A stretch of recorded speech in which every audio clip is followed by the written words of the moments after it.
Assalamualaikum warahmatullahi wabarakatuh. Kembali lagi dengan saya Debbie Smatiliza dengan Ahyani 004. Di sini saya akan menjelaskan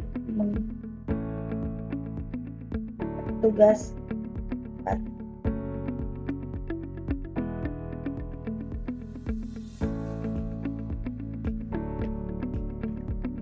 Ini soalnya.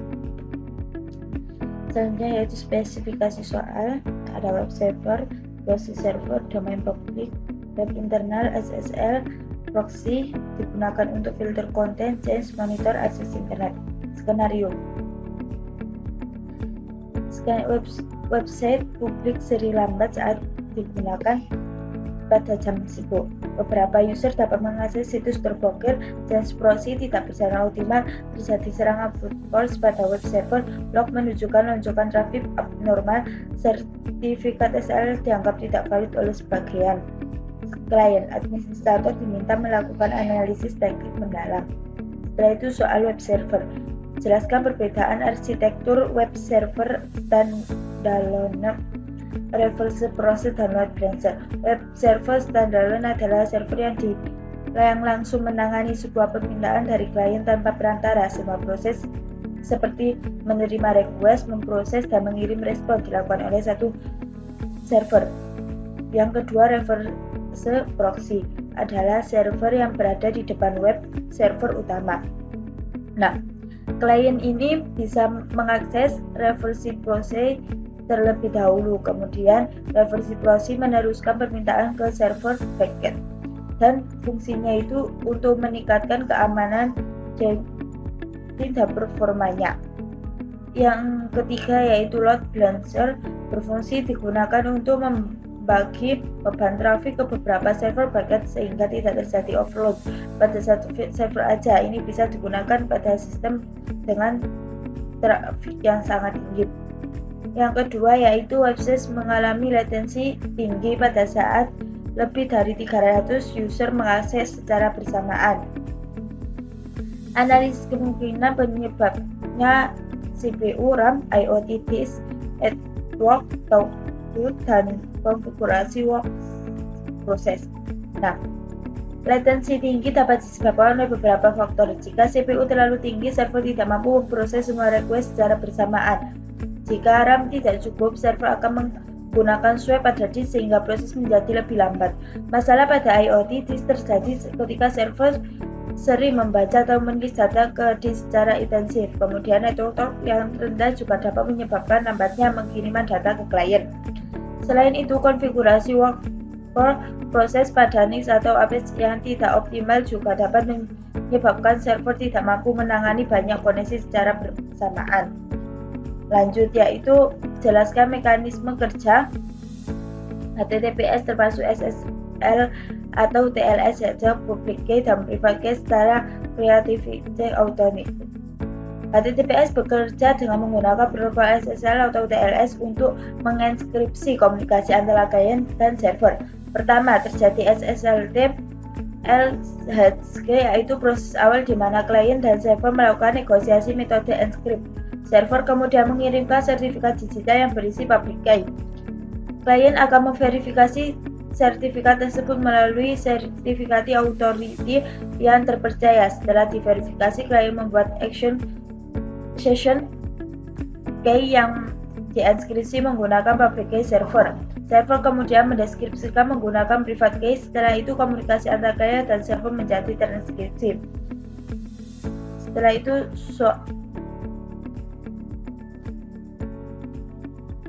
itu, jika web server ditempatkan di DMZ, alasan asli itu diatur firewall yang ideal.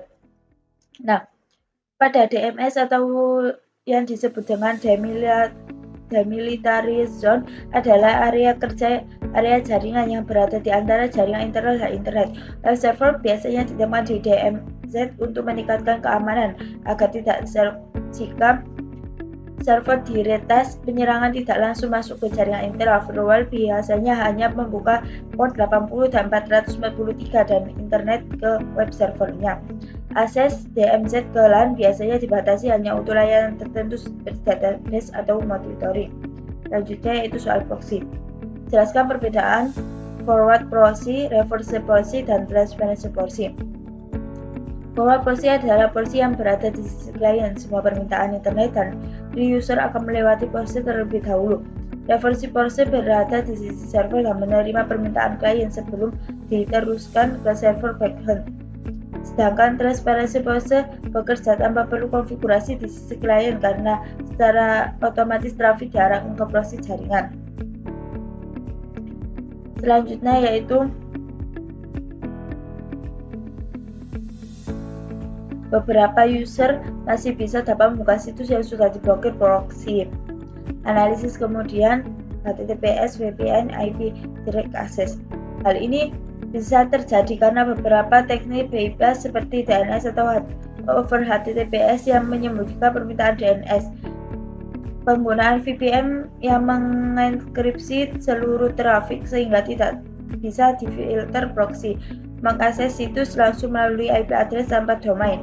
Menggunakan HTTPS tunneling melalui port tertentu. Pencegahan dapat dilakukan dengan pemblokiran, membatasi penggunaan VPN, memblokir IP langsung, serta melakukan interpretasi HTTPS jika diperlukan. Nah, selanjutnya yaitu change proxy tidak efektif dan memiliki hit rate yang rendah. Hit rate rendah berarti banyak request yang tidak diambil dari change. Penyebabnya bisa karena ukuran change yang terlalu kecil, konfigurasi TTL yang tidak tepat, atau banyak konten dinamis yang tidak dapat disimpan dalam change. Solusi optimal yaitu dilakukan dengan meningkatkan change size, mengatur refresh pattern, dan menggunakan radical change atau antar proses server. Nah, selanjutnya yaitu soal desain. Soal desain, bandingkan WAV reverse proxy dengan rate limit ID atau EPS konteks peruntukan web server. Nah, solusi pada WAV melindungi aplikasi web dengan serangan seperti SQL injection dan XSS. Reverse proxy dengan rate limiting membatasi jumlah request dari satu klien agar tidak serangan terjadi brute force atau DDoS. Sedangkan IDS atau IPS berfungsi mendeteksi dan mencegah aktivitas jaringan yang mencurigakan. Selanjutnya yaitu jika proxy mati maka seluruh akses internal kampus berhenti. Rancangan dengan high availability. Solusi high availability dapat dilakukan dengan menggunakan dua proxy server atau lebih. Jika salah satu proxy mati, maka proxy yang lain akan segera membagikan atau mengalihkan proxy trafik ke server proxy lainnya. Load balancing juga dapat dilakukan untuk membagi beban trafik. Selain itu diperlukan sistem monitoring otomatis menggunakan tools untuk mendeteksi masalah lebih cepat. Nah, selanjutnya kita konfigurasi pada Cisco paket tracer langsung. Ini output yang diharapkan.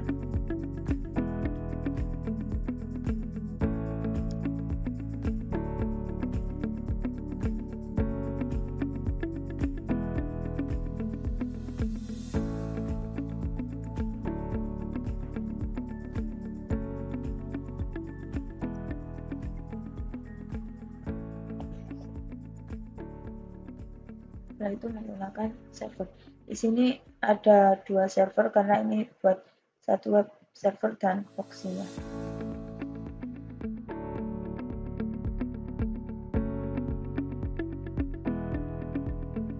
Setelah itu kita sambungkan.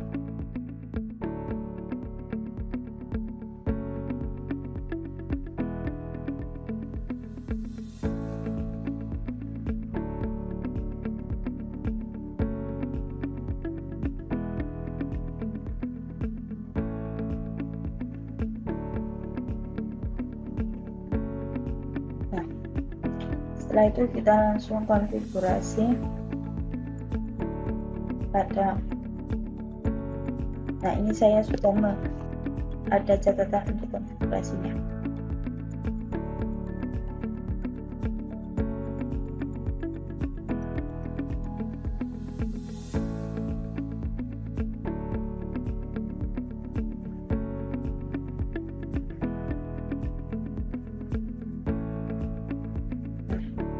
Bisa dilihat, yang pertama yaitu kita konfigurasi untuk menyambungkan pada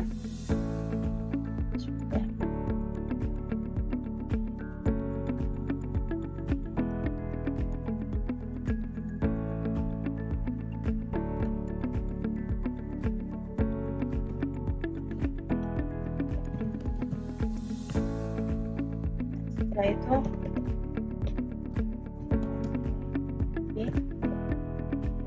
nol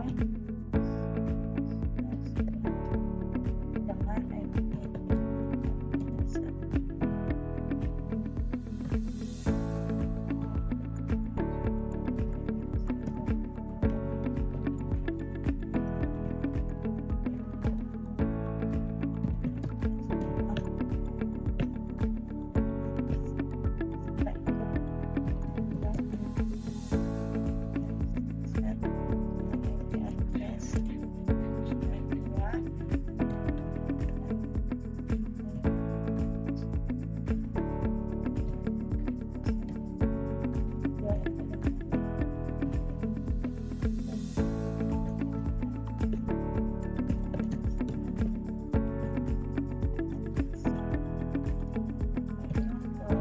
bagian internet.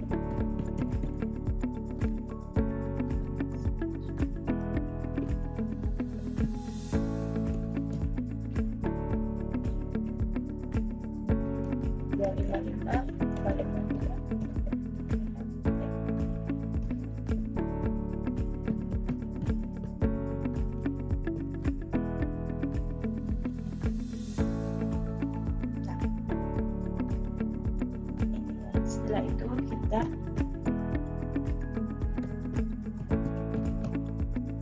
atur pada IP DHCP IP excluded dulu.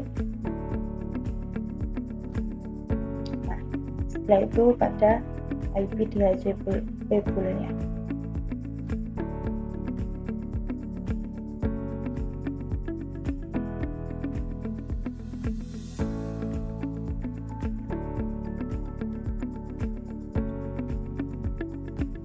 Nah, ini ya IP DHCP excluded.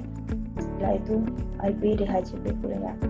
Setelah itu kita ke bagian server. Pada server kita isi dengan manual.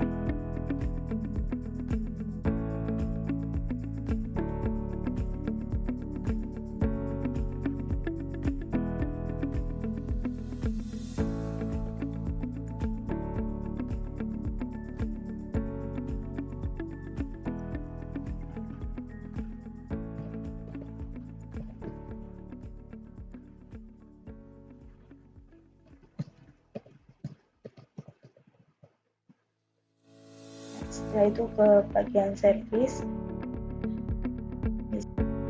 Setelah itu pada DNS kita on kan, dan kita kasih nama kampus.ac.id sesuai ketentuan tadi kita masukkan.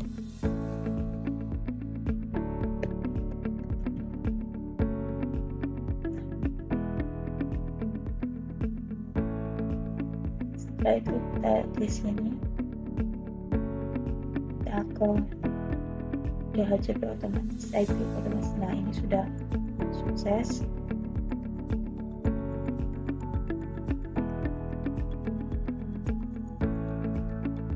Yang satunya.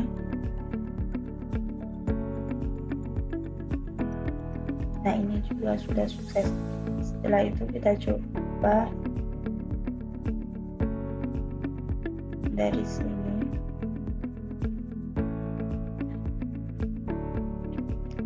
Kampus tadi, kampus.ac.id.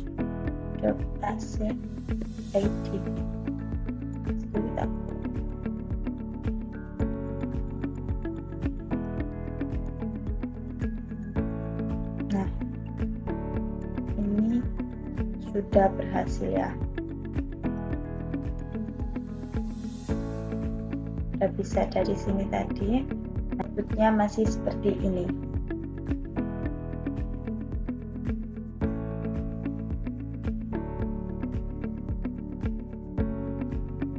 Nah, setelah itu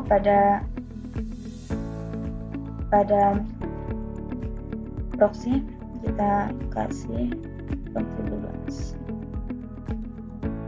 Nah, 172.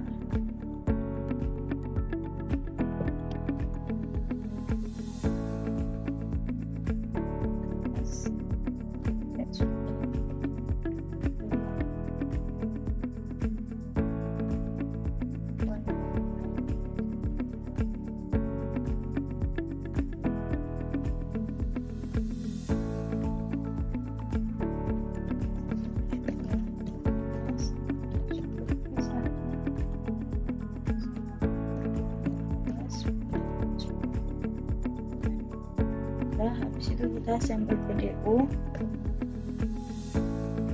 dari sini ke sini.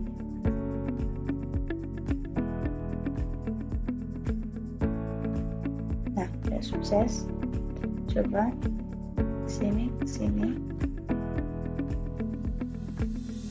udah sukses juga.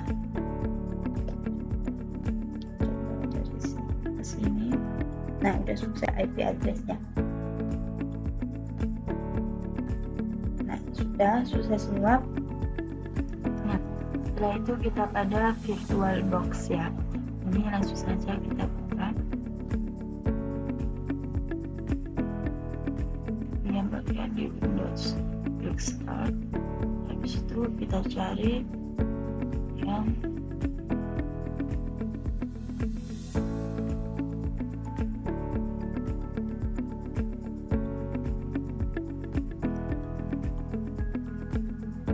kontrol kanan.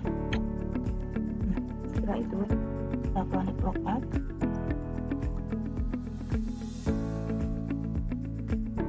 Kita geser ke network connect.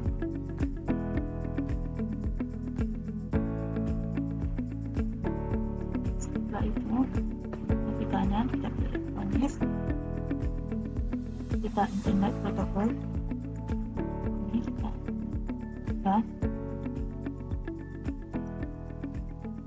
kita pindah. Nah, ini kita kasih 192 168 10 1. Setelah itu subnetnya default gateway-nya 192 168 10.1. ini yang 11.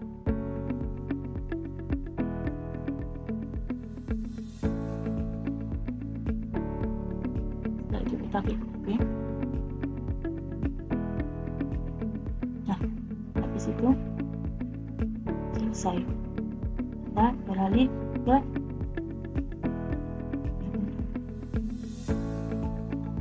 ini saya masukkan password.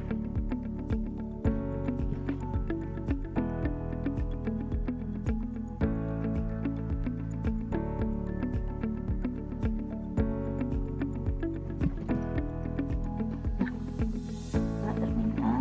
Setelah itu kita masukkan sudo nano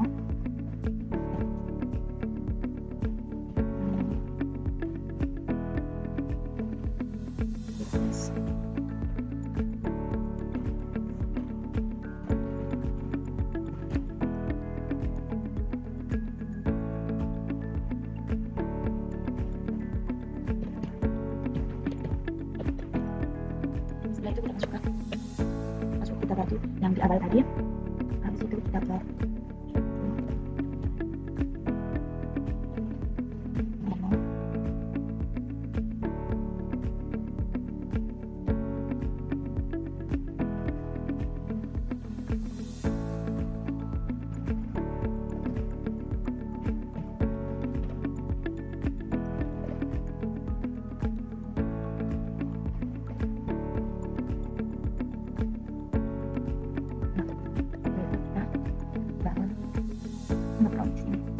kita masukkan web tapi sama web internet.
dimana di sini ini kita membuat lagi internet lokal sama yang awal tadi. Setelah itu ini hanya boleh diakses oleh IP LAN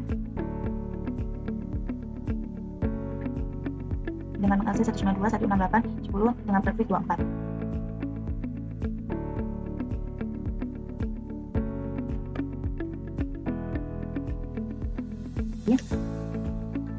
Kita cek.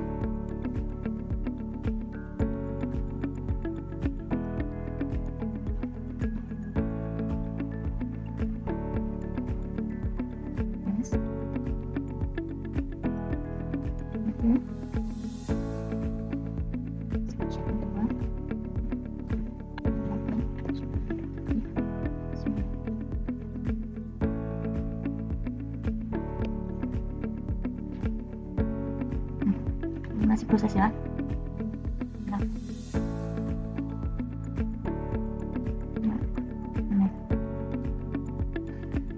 Sudah sekian dari saya, kurang lebihnya mohon maaf. Wassalamualaikum warahmatullahi wabarakatuh.